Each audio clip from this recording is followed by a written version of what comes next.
حبايب قلبي بيشارك من جوه، اهلا بكم في فيديو جديد. النهارده هنتكلم عن الفيديو بتاع حوض الفيرمي. طبعا زي ما انتم شايفين الشنسيريا طالعه على وش الميه بزياده، فالنهارده حان الوقت ان احنا نغير الميه عشان الفيرمي بيطلع مغذيات كتير، فلازم نتغير له ميه باستمرار كل فتره. ونقص بعض الحاجات زي الشنسيريا ونحط جنبنا كده، وزي البوليميسرا اللي جوه دي برضه طلعت على وش الميه. اللهم صل على النبي، اللهم بارك. الكريبتوكرين في مستوى هايل، وفي شويه حاجات متظبطه برضك في الريدوكتيل ديت، في السيسي فلورا والبروفيزر اللي جوه، البلسميكا اللي تحتيه دي على طول. فخلينا نغير ميه كده ونشوف شكل الحوض يبقى عامل ازاي، عشان عايز اجيب الجابي الفانتوم اللي عندي اللي محطوط في الحوض التانية الازاز، اجيبهم بقى اقعدهم هنا كده عشان يبقوا ايه مع نفسهم كده لوحدهم هنا. طبعا زي ما انتم شايفين اهوت، بسحب بالمكنسه عشان يبقى الموضوع اسرع شويه. في الحوض التانية بسحب بالخرطوم التاني اللي هو بتاع الخرطوم الهواء.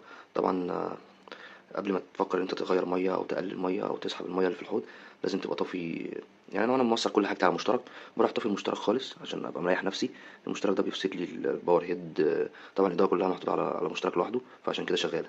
لكن بتفصل الباور هيد، تفصل لي السخان، عشان طبعا السخان زي ما انتم فاهمين ما ينفعش ان انا اقلل ميه والسخان يبقى واصل له كهرباء، لا قدر الله يفرقع منك في الميه، عشان خاطر تغيير درجه الحراره المفروض ان هو بيسخن الميه، فانت قللت له المنسوب من غير ما تفصله فهيحصل لك مشكله.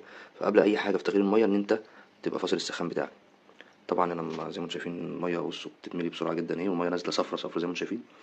طبعا يعني ما كنتش شايف في الاولوديا اهي تحت اهي بالظبط اللي هي دي الاولوديا. الاولوديا رخمه جدا رخمه جدا، هي سهله سهله قوي بس عايزه تتساب. فطبعا مسافه ما انا حطيتها هنا الموضوع بقى في حته تانية. احنا بنتكلم كده مع بعض عشان نشرح شويه حاجات في الحوض عشان نكسب وقت عقبال ما يتملي. طبعا الريجولفيدا ساميز اللي الحته دي والحته اللي جنبها دي طبعا في ازدهار لطيف. في طبعا عندك الجاينت دي، واللي تحت خالص دي الكومباكت، برضك الدنيا لطيفة معاهم، واصلين لمستوى كويس. طبعا المنسوب بدأ يقل فالحاجات بدأت تاخد العقاب، بدأت تاخد ميل بقى كده. خليني اخلص وارجع لكم تاني عقبال ما يفضي شوية. قلت اوريكم المنظر الجميل ده. كيفن الجويل وهو قاعد وسط ولاده، من السمك اللطيف قوي اللي بيعيش مع الزرع عادي، ما بيبقاش فيه مشكلة، من انواع السكلت اللي بيعيش مع الزرع زي الكريبنسس، وبيحافظ كمان على الزرع بتاعته الحمد لله. فربنا يبارك.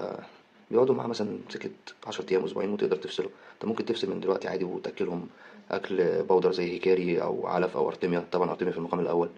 بس كده كده بحب أسيبهم مع الأهالي فترة، يعني 10 أيام مثلا أسبوعين بالكتير قوي، وأبدأ إيه أشيلهم بقى براحتهم.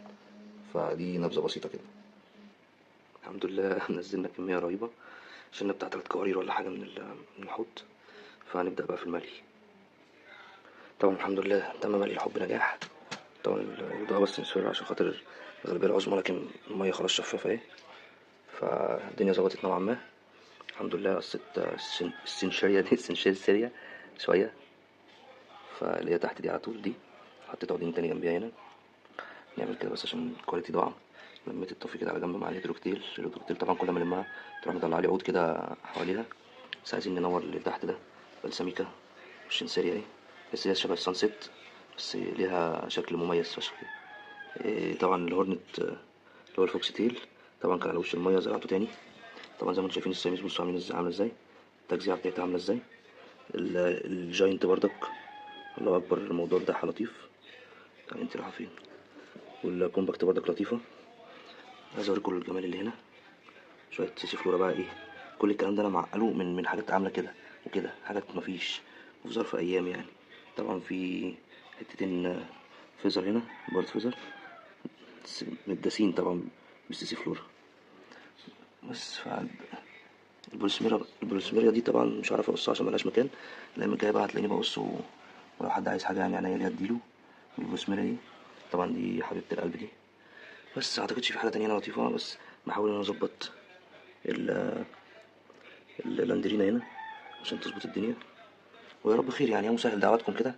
اديكوا شفتوا حاجه سريعه كده عن الحوض ده، تجربه مؤخرا بظبطها، وان شاء الله الدنيا هنا تظبط. ما اعتقدش عندي مكان تاني للاسف في المكان ده.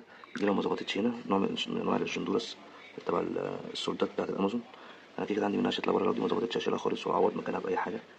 بس فالحمد لله يعني ده كده. الحوض ده ما بياخدش تسميد، الحوض ده فيه طبقه فيلم صغيره من تحت وبس ما بعملش فيه اي حاجه تاني خالص. فهجيب الفانتوم بقى هنا وان شاء الله يلبسوا، بس اظبط لهم درجه الحراره الاول عشان لسه الميه ساقعه. السخان بس يظبط الدنيا وهنروق الكلام كله. دعواتكم كده ورب يكون الفيديو صغير كده عجبكم. اشوفكم على خير الفيديو الجاي. سلام. طبعا ده الشكل النهائي بعد ما قصيت شويه حاجات من اللي كانت طويله وحطيت شويه الجوز هنا، ونزلت معاهم جوز البوسيماني ريمبو. طبعا الشكل اللي انتوا شايفينه كده من فوق شبه الحوض اللي بيعملوها التايلانديين. طبعا سيبنا التوزبيكس اللي وقعت دي، بيبقى فيه شوية سمك، والحوض بيبقى مزروع من جوه. ده طبعا الحوض الفيلمي، شوية جوي فانتوم، وفي جوز بوسيماني اهو. فين طبعا الإضاءة اهو، هما اللي بيجوا هنا دول. فين اهو، طبعا مش شايف حاجة اهو. اهو جوز بوسيماني ريمبو. اللهم بارك، الدنيا بقت لطيفة، الشمسية اتقصت واتزرعت، والبلمسرة برضك، فالدنيا الحمد لله لطيفة. هيبقى في زرع الفترة الجاية، اللي عايز برضك يقدر يخش يكلمني وإن شاء الله خير. يلا سلام.